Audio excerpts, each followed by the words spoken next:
Does anyone know how many business ideas fail in the first year? Yeah, it's about 80%, right? It's about 80%.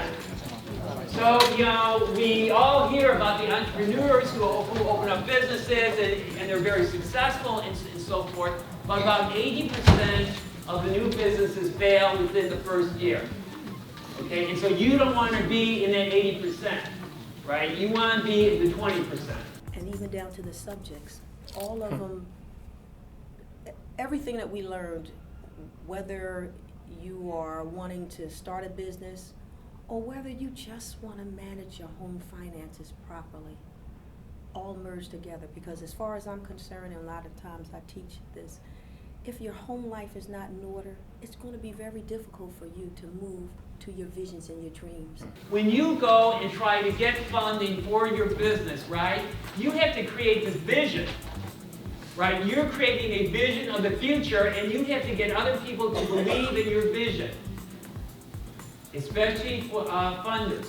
So a business plan sort of helps you create this vision, which you then go to your funders, your banks, and so forth, and it helps them understand what you're talking about. And Keith mentioned something, I don't know what class it was.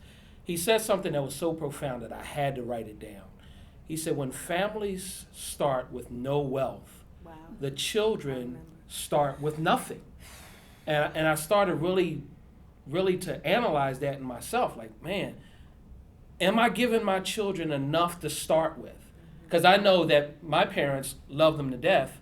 We didn't start with wealth. I mean, we made do with what we had, but now it's time for us to raise the bar and to advance the generation that is behind us with what decisions we make. If you differentiate your product and they don't perceive it, it will not help you. But if they perceive some differentiation, even if there's no differentiation, it will help you. Now, how many people here use cards, please?